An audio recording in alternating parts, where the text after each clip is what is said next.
বারাণসী, যাকে ইন্ডিয়ার spiritual capital বলা হয়ে থাকে। বারাণসী, কাশী, বেনারস এই তিনটে একটাই সিটির নাম। যেরকম বরুণা নদী আর আরশি নদী দুটোর নাম মিলিত হয়ে বারাণসী নদীর নাম হয়েছিল। কাশী হচ্ছে সবথেকে পুরনো নাম, যেটা সংস্কৃত শব্দ কাশিয়া থেকে এসেছে, যার অর্থ হলো চমকানো বা চমকনা।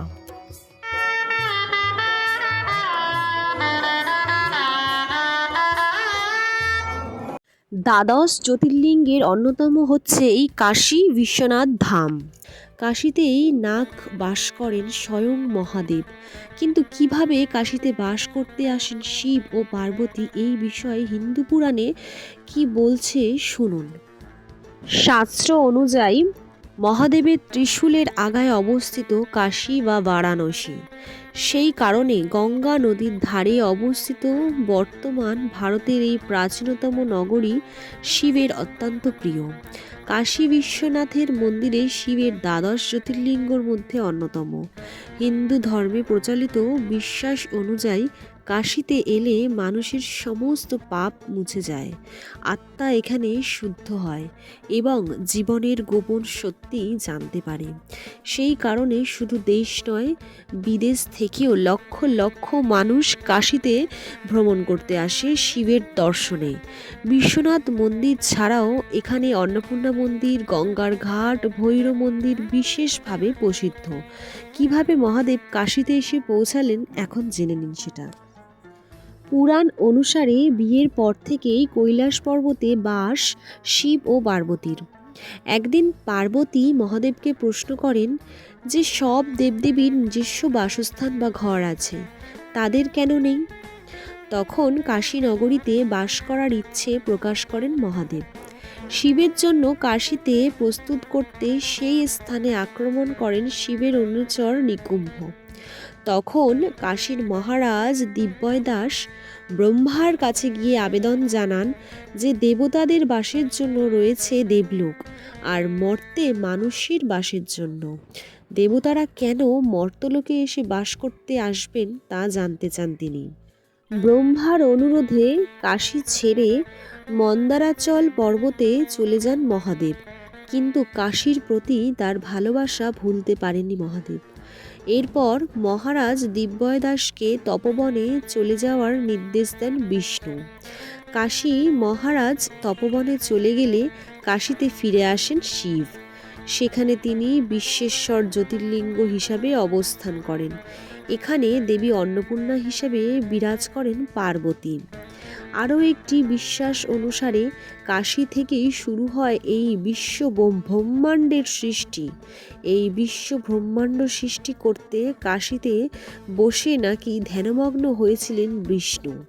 তার ধ্যানে আবির্ভূত হয়ে কিভাবে বিশ্বকে সৃষ্টি করতে হবে এবং পরিচালনা করতে হবে তার কয়েকটি উপদেশ দেন মহাদেব। বিশ্বনাথ মন্দিরে যে স্থানে শিবলিঙ্গটি রয়েছে সেখানেই মহাদেব আবির্ভূত হয়েছিলেন বলে মনে করা হয়।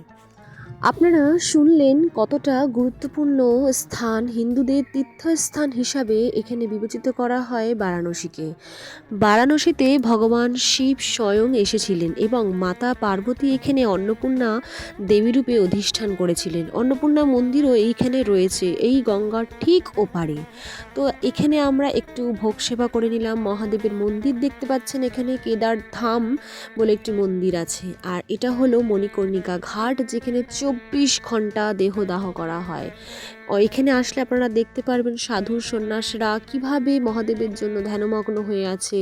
তাদের সারা জীবনটি তারা সংসার ধর্ম ছেড়ে মহাদেবের কৃপা অর্জনের জন্য, তারা মোক্ষ লাভ করার জন্য কিভাবে ধ্যানমগ্ন হয়ে আছে।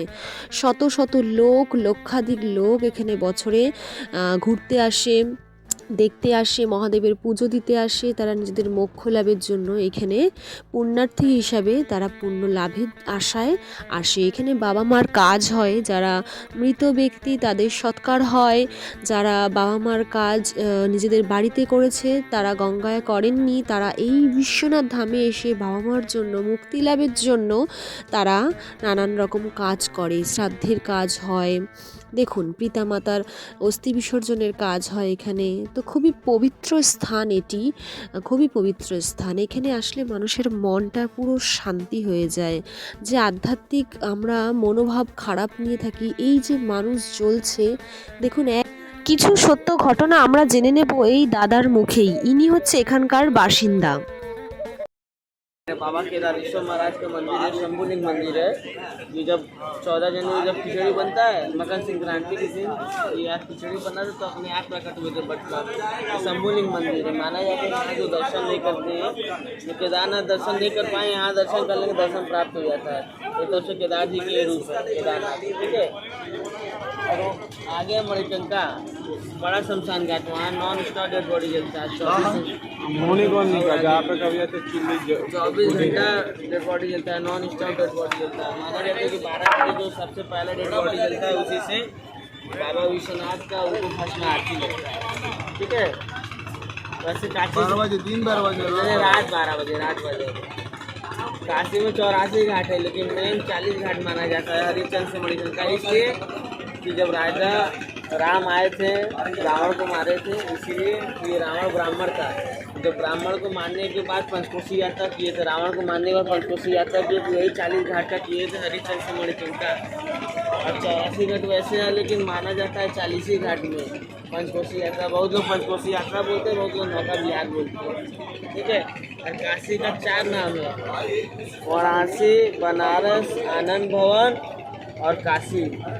आनंद भवन भगवान लोग नाम रख के, काशी में यहाँ के लोग कर, बनारस मुस्लिम, ठीक है। और एक नाम था वाराणसी, कैसे रखा है, इधर वरुणा नदी है, इधर 80 नदी है, दोनों मिला के नाम रखा है वाराणसी, ठीक है दादा। हाँ 80 नदी इधर जो दिख रहे हैं वरुणा नदी है, वरुणा और 80 नदी का मिलाकर वाराणसी हुआ। वरुणा नदी है, राजघाट पुल है, वहीं से आप ट्रेन से जाएंगे अपनी बेंगलोर ना। এখন গঙ্গা আরতি হচ্ছে সন্ধ্যেবেলায়, দেখুন সেই দৃশ্য। আর পুরাণে কথিত আছে স্বয়ং মহাদেব একবার ব্রহ্মা বিষ্ণুর মধ্যে কলহ থামাতে একটি আলোক শিখা স্বর্গমর্ত এবং পৃথিবীকে শুদ্ধ করেছিলেন। একটি আলোক শিখা দিয়ে সেই জ্যোতির্লিঙ্গের সৃষ্টি করে মহাদেব, একটি আলোক জ্যোতির্লিঙ্গ। মহাদেব প্রমাণ করে দেন যে সকল দেবদেবতার থেকে তিনি সেরা, তিনি দেবাদিদেব মহাদেব। এটি হচ্ছে সেই কাশী বিশ্বনাথ মন্দির। হিন্দুদের বিশ্বাস অনুযায়ী পবিত্রতম মন্দিরগুলির মধ্যে এটি হচ্ছে অন্যতম। আদি শঙ্করাচার্য, রামকৃষ্ণ পরমহংস, স্বামী বিবেকানন্দ গোস্বামী, তুলসীদাস, স্বামী দয়ানন্দ সরস্বতী, গুরু নানক প্রভৃতি প্রমুখ ধর্ম নেতারা এই মন্দির দর্শনে এসেছিলেন। হিন্দুরা বিশ্বাস করেন গঙ্গায় একটি ডুব দিয়ে এই মন্দির দর্শন করলে মোক্ষ লাভ করা সম্ভব। ওইদিকে মসজিদ, এই যে এইদিকে দেখছেন এই হোয়াইট হোয়াইট, এইটাই হচ্ছে মসজিদ। এই মসজিদেই হচ্ছে আসল আমাদের শিব লিঙ্গ রয়েছে নিচে, মাটির নিচে, যাকে ব্যারিকেড দিয়ে পুরো ঘেরা রয়েছে। আর কেস চলছে, মন্দিরটা এখনও উদ্ধার হয়নি। আশা করি খুব তাড়াতাড়ি আমাদের নরেন্দ্র মোদী উদ্ধার করতে পারবে। এটি হচ্ছে জ্ঞানবাপী মসজিদ। এই মসজিদটির জায়গায় ছিল আদি মন্দিরটি অবস্থিত। বর্তমান মন্দিরটি 1780 সালে ইন্দোরের মহারানী অহল্যাবাই হলকর তৈরি করেন। আর সম্প্রতি কাশী বিশ্বনাথ করিডোর উদ্বোধন করেন প্রধানমন্ত্রী নরেন্দ্র মোদী।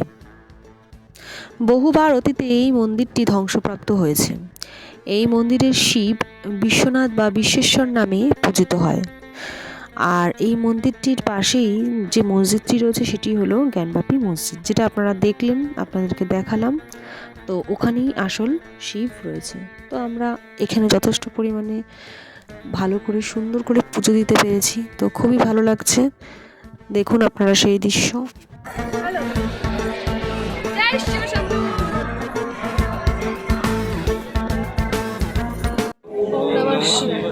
আমরা বেরোচ্ছি, আমাদের পুজো কমপ্লিট হয়ে গেছে। এই মালাটা আমরা মন্দির থেকেই আমাদেরকে পণ্ডিতজি দিয়েছে। ওম নমঃ শিবায়। আস্তে হাঁটো। এখানে এলাও নেই, এখানে এলাও নেই।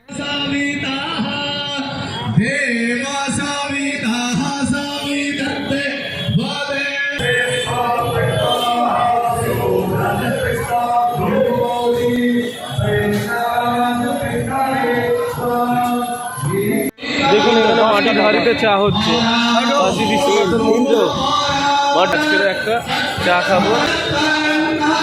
কেমন কেমন কি ভালো চাটা কেমন? ওই যেমন হয় ভালো। যাক চা খায় इसका नाम क्या है भैया? মালাইও मलाई। মালাইও মালাইও ये ऊपर से ये थोड़ा दीजिए চামচ दीजिए একবার চেক করে কেমন আপনি চেক করেন ওই তো চামচ কেমন এই তো দাদার দিকে দাও ফটো কে বলো কেমন এই ব্যাপারটা বুঝবে না कैसा है मिष्टी हापा मिठाई না টিকিয়া চাট টিকিয়া চাট খাও আর বানানোটা দেখাই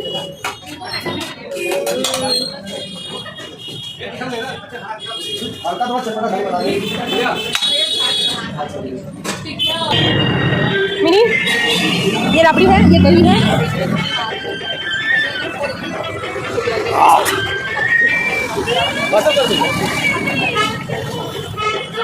अरे चाटी खाবে খাবে না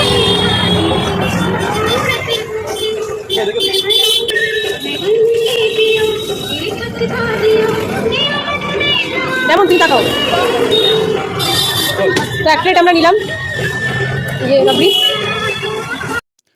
তো তোমাদের সাথে কতগুলো স্পেশাল এখানকার খাবার আমি শেয়ার করলাম যেগুলো খুবই স্পেশাল ফুড। তো দেখো, আর এখানে কিন্তু ধোসা, ইডলি, মোমো, সাম্বার, টিকিয়া চাট সমস্তই পেয়ে যাবে। ফুচকা থেকে, রোল থেকে, মোগলাই থেকে, তোমরা সমস্তটাই কিন্তু ভেজ নন ভেজ আইটেম পেয়ে যাবে, যে যেটা খেতে চাইবে। তো এইগুলো হচ্ছে খুবই স্পেশাল। তো আমরা কিছু কিছু জিনিস ট্রাই করেছি, তো সেগুলোই তোমাদেরকে আমি শেয়ার করলাম। তো আশা করি তোমাদের এই ভিডিওটা ভালো লেগেছে। তো লাইক, কমেন্ট, শেয়ার করতে কেউ ভুলবে না। আর সাবস্ক্রাইব করে আমার চ্যানেলের সাথে থাকবে, আমাকে সাপোর্ট করবে, আর অবশ্যই অনেক অনেক ভালোবাসা দেবে। Thank you so much.